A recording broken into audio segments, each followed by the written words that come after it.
Alors oui, les impôts vont augmenter. Oui, nous allons devoir nous serrer la ceinture pour effacer les traces de leur incompétence et de leurs mensonges. Les impôts vont augmenter de 10,97%, soit 375 000 €, et près d'1 million d'emprunts à réaliser. Pourquoi ? Parce que l'ancienne équipe a minimisé les dépenses, laissé filer les dettes, et aujourd'hui, c'est vous qui devez payer leur incompétence. Puisque ce soir, nous ne sommes pas réunis pour un conseil municipal comme les autres. Non, nous sommes confrontés aux conséquences accablantes d'une gestion financière qui, pour rester poli, a été désinvolte, opaque et surtout profondément irresponsable. Le rapport de la Chambre régionale des comptes que je vais vous présenter n'est pas un simple constat technique, c'est l'acte d'un héritage empoisonné laissé par une équipe municipale qui a préféré les illusions comptables. Un héritage fait de mensonges budgétaires, de désinvolture financière et surtout de dettes cachées, qui pèsent sur nos épaules à toutes et à tous. Aujourd'hui, c'est vous qui devez payer la note. Alors oui, je vais être franche, ça va faire mal. Oui, ça va être dur. Mais sachez une chose, chaque euro supplémentaire que vous verserez, c'est 1 euro pour effacer leur héritage toxique. Si ça peut vous consoler, sachez que l'histoire se souviendra qui a mis Ploie dans cet état. Mais rassurez-vous, mon équipe, elle, ne se voilera pas la face. Nous allons redresser la barre, même si cela signifie prendre des décisions difficiles, parce que la sincérité, ça commence par assumer leurs erreurs, et malheureusement, pas faire payer ceux qui les ont commises. Les mesures de redressement seront drastiques mais nécessaires, et surtout transparentes, contrairement à ce qui se faisait avant. Alors oui, les impôts vont augmenter. Oui, nous allons devoir nous serrer la ceinture pour effacer les traces de leur incompétence et de leurs mensonges. Les impôts vont augmenter de 10,97%, soit 375 000 €, et près d'1 million d'emprunts à réaliser. Pourquoi ? Parce que l'ancienne équipe a minimisé les dépenses, laissé filer les dettes, et aujourd'hui, c'est vous qui devez payer leur incompétence. Mais le pire, c'est qu'ils le savaient. Ils savaient et ils n'ont rien fait. Pire encore, ils nous ont menti, ils ont caché. Ils ont laissé s'aggraver la situation pour présenter un bilan positif dans une année d'élection municipale. Alors à ceux qui osent encore nous donner des leçons, je leur dis regardez-nous dans les yeux, regardez les Plouatins dans les yeux et dites-leur que vous assumez. Dites-nous que vous avez assumé les factures impayées. Dites-nous que vous assumez les dettes cachées. Dites-nous que vous assumez aussi l'augmentation des impôts à venir. Assumez votre incompétence à avoir voulu gérer Ploie. Assumez au lieu de fuir. Assumez au lieu de vous cacher. Parce que nous, on ne cachera rien. On ne mentira pas. On réparera, même si c'est dur. Même si c'est vous les Plouatins qui allez en faire les frais. Mais sachez une chose, la mémoire des Plouatins est longue, très longue. Le 21 mai 2026, le préfet des Côtes-d'Armor a saisi la CRC car le budget primitif de Ploie n'était pas en équilibre réel. Et que révèle l'avis de la Chambre rendu le 24 juin ? Une situation financière catastrophique, fruit d'années de masquage, de négligence et d'amateurisme. Permettez-moi de vous rappeler quelques chiffres, car les chiffres, eux, contrairement à vous, ne mentent pas. 851 859,31 de factures d'impayés, dont certaines n'étaient même pas enregistrées comptablement. Une aberration pour une commune qui se veut sérieuse. Un déséquilibre réel de 1 254 509, avec 794 000 € en fonctionnement et 460 000 en investissement. Autrement dit, un trou que nous allons devoir combler alors que nous aurions dû l'éviter. Une épargne en chute libre, une dette qui explose et une trésorerie fragilisée. Et que propose la CRC pour nous sortir de là ? Réduire drastiquement les dépenses, augmenter la fiscalité locale de près de 11%, une hausse que nos administrés vont devoir assumer alors qu'elle aurait pu être évitée, emprunter près d'1 million d'euros pour éponger les horaires du passé, réclasser en urgence le centre nautique et le camping de Kerjan, car même leur gestion était bâclée. Oui, la CRC ne dit pas autre chose. Il faut tout repenser, tout réorganiser, tout redresser. Et elle nous donne 1 mois pour le faire. 1 mois pour réparer ce que d'autres ont mis des années à détruire. Alors oui, aujourd'hui, nous allons prendre acte de ce rapport, mais surtout nous allons agir. Car ce qui est en jeu, ce n'est pas seulement l'équilibre d'un budget, c'est la crédibilité de notre commune, la confiance de nos concitoyens et l'avenir de Ploie. Et permettez-moi de le dire clairement, ceux qui nous ont mis dans cette situation n'ont pas seulement failli à leur devoir, ils ont trahi la confiance publique.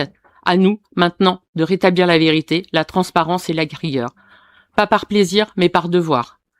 Je serai, et mon équipe, qui a toute ma confiance, le sera également, toujours à vos côtés, pour vous promettre un Ploie meilleur. Je vais donc vous présenter l'avis de la Chambre régionale des comptes. qui est relatif au budget primitif 2026, article L 16-12-5 du CGCT. Le 21 mai, le préfet a saisi la Chambre régionale des comptes de Bretagne en application de l'article L 16-12-5 du Code général des collectivités territoriales, au motif que le budget primitif 2026 de la commune de Ploie n'avait pas été voté en équilibre réel. Dans son avis du 24 juin, la Chambre régionale des comptes dresse un constat particulièrement préoccupant de la situation financière de notre commune, mettant en évidence des dysfonctionnements graves et anciens dans la gestion budgétaire. Elle relève notamment une insincérité des budgets antérieurs, ayant conduit à masquer des déséquilibres structurels, notamment par une sous-évaluation significative de certaines dépenses, en particulier les charges de personnel. Une dégradation continue de la situation financière depuis plusieurs années, marquée par la baisse de l'épargne, l'augmentation de l'endettement et la fragilisation de la trésorerie communale. L'existence d'un stock très important de factures impayées, s'élevant précisément à 851 859, ce que je disais tout à l'heure, au 3 juin 2026, dont une partie significative n'était ni mandatée, ni même enregistrée comptablement, ce qui altère gravement la sincérité des comptes. La Chambre constate en conséquence que les montants suivants, repris tels qu'ils figurent dans son avis, sont présentés en euros entiers. Le budget principal 2026 présente un déséquilibre réel de 1 254 000, dont 794 000 euros en section de fonctionnement et 460 000 485 en section d'investissement. Si ma mémoire est bonne. Donc je ne vais pas revenir là-dessus. Par contre, ce que l'on voit effectivement, sans vous paraphraser bien sûr, que l'une des conséquences immédiates, bien sûr, c'est la hausse des impôts qui nous attend, une baisse significative des subventions aux associations, et enfin, sans compter bien sûr des probables conséquences également sur le service public ou les services publics rendus à nos concitoyens. L'élément nouveau qui nous interpelle réellement, c'est effectivement ce montant de factures impayées. Donc on parle de 400 factures pour faire court, 850 000 euros. Comme vous l'avez dit, pour bon nombre d'entre elles qui n'étaient ni mandatées ni comptabilisées, et que pour nous constitue en fait un dysfonctionnement très grave. Il s'agit en fait à l'avenir de s'assurer que ça ne se renouvellera pas. Et donc la seule méthode, c'est de savoir qu'est-ce qui s'est passé réellement. Et donc moi ce que je vous demande, ce que nous vous demandons en tant que groupe le Bon Cap, c'est de diligenter une enquête administrative, savoir ce qui s'est passé, et pour pouvoir prendre les mesures correctives, tant en termes de contrôle du fonctionnement de l'administration. Voilà. Alors, on ne parle pas de 1 000 euros, on ne parle pas de 10 000 euros, on parle d'une somme qui est près d'1 million d'euros. C'est pour ça que pour nous, il est important effectivement d'aller plus loin dans cette démarche. Au-delà de ça, ce que nous souhaitons vivement, c'est que vous nous communiquiez un plan d'apurement de cette dette, parce qu'il faut quand même l'apurer, et également de nous faire part d'un compte-rendu raisonnablement sur une base trimestrielle de où on en est effectivement sur ce plan d'apurement. Ensuite, deux questions auxquelles nous n'avons pas les réponses aujourd'hui. D'une part, est-ce que vous savez si la CRC s'est autosaisie ou pas? Ça, c'est le premier point. Et deuxièmement, est-ce que vous pouvez nous indiquer quelle est l'ancienneté de cette dette? C'est-à-dire, en d'autres termes, à quand remontent les premières factures qui n'ont pas été payées? Voilà. Et au-delà de ces commentaires et questions, nous voterons pour cette délibération. Vous parlez d'investissement, mais pour pouvoir investir, il faut pouvoir aussi en avoir les moyens. À l'heure actuelle, on n'en a pas. Les moyens, non, on n'en a pas. Vous nous avez pas laissé cette mesure de pouvoir le faire. À l'heure actuelle, les factures donc que nous avons, les 851 000, commencent à partir de septembre 2025. Je pensais que vous alliez nous expliquer justement où étaient ces factures, comment ça se fait qu'elles n'étaient pas comptabilisées, puisque vous aviez justement remis cette mairie en ordre de marche avec beaucoup d'agents pour pouvoir le faire, des agents qui étaient qui venaient du centre de gestion. Pour faire des investissements, je suis désolée, parce qu'il y a quand même des choses qui sont un peu lourdes à encaisser, parce que tous les jours, nous avons des fournisseurs, des gens de Ploie, qui demandent leurs factures qui n'ont pas été payées. On essaye de voir comment on peut faire comment on a de la disponibilité par rapport à notre retour. À l'heure actuelle, on n'a plus d'essence pour mettre dans les camions. Je vais être factuel. Ils sont à l'heure actuelle au garage, il n'y a plus rien pour les mettre. On n'avait pas de sous non plus quand il y a eu la première vague de chaleur. Je suis allée acheter le dimanche avec mes sous, puisque j'avais dit que je ne toucherais à aucun moment à l'enveloppe qu'il y avait concernant les frais de représentation. Je suis allée acheter des bombes pour les enfants, pour qu'ils puissent en avoir dans les écoles. Voilà où nous en sommes. Est-ce que je continue comme ça ? Est-ce que je dois continuer pour vous dire aussi également que les fournisseurs nous ont bloqué les accès ?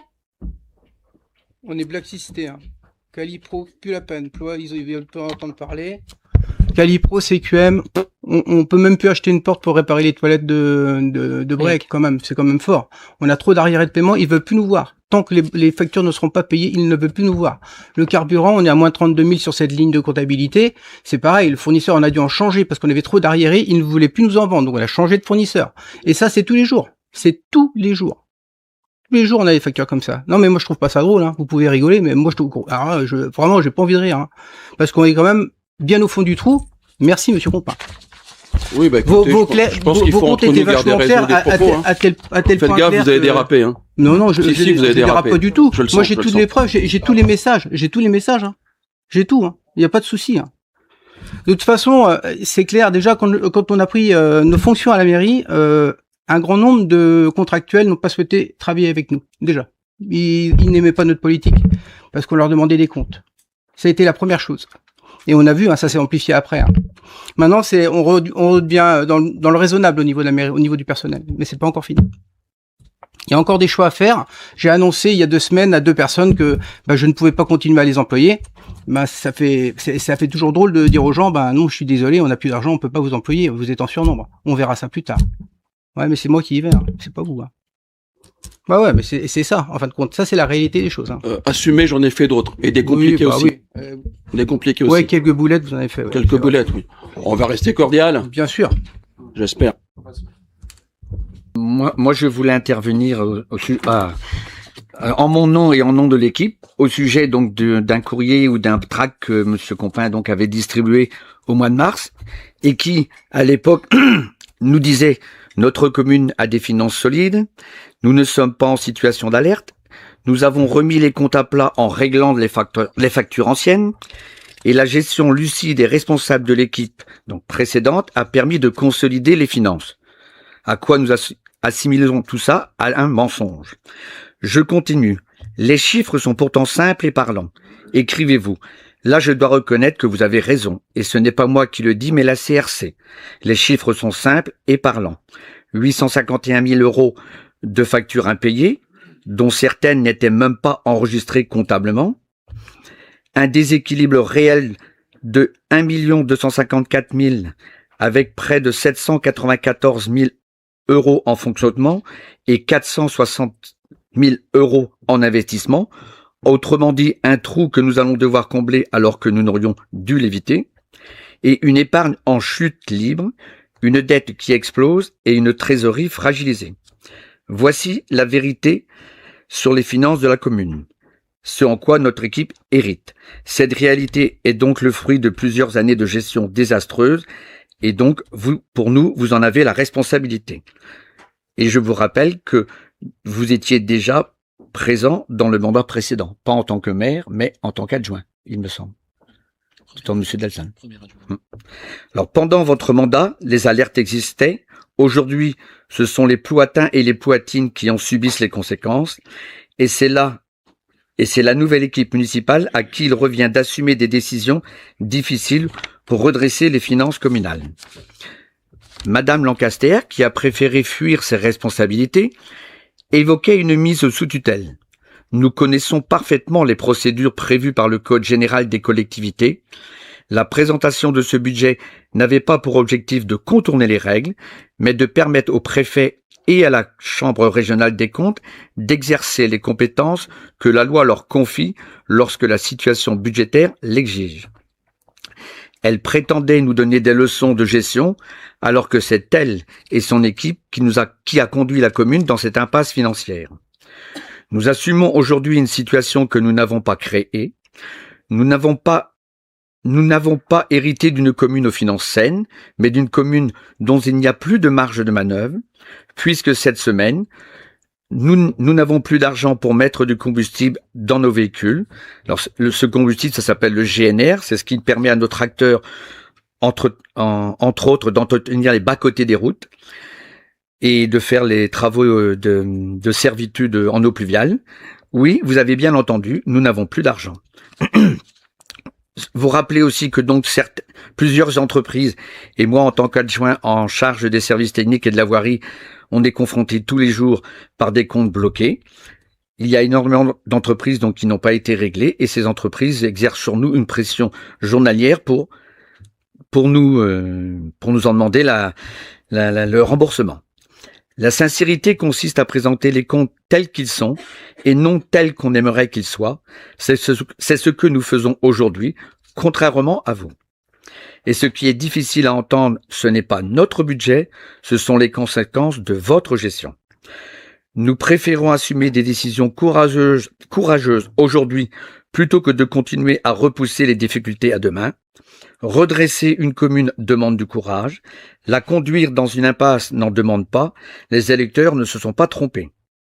Oui, les mesures que nous sommes amenés à prendre, y compris l'augmentation de la fiscalité, sont difficiles, mais elles ne sont pas le résultat d'un choix de notre nouvelle majorité. Elles découlent de la situation financière dont nous héritons. Notre responsabilité est de remettre la commune sur des bases solides pour préserver son avenir. La différence entre votre gestion et la nôtre est simple. Vous avez conduit la commune à cette faillite. Nous avons la responsabilité de la redresser. C'est un travail exigeant, parfois impopulaire, mais nous l'assumerons avec sérieux, transparence et dans le seul intérêt des Plouatins et Plouatines. Notre responsabilité aujourd'hui est de ne rien masquer, de présenter un budget sincère, même lorsqu'il met en évidence des difficultés, est un devoir, et c'est un devoir vis-à-vis des Plouatins et des Plouatines. Nous assumons pleinement cette démarche. Notre priorité n'est pas de préserver une image, mais de remettre durablement les finances de la commune sur des bases saines et de garantir un avenir pour Plouat. Vous avez fait des choix durant votre mandat. Les Plouatins ont fait le leur lors des élections. Il nous appartient désormais de redresser la situation avec responsabilité, transparence et dans le respect des règles de la République.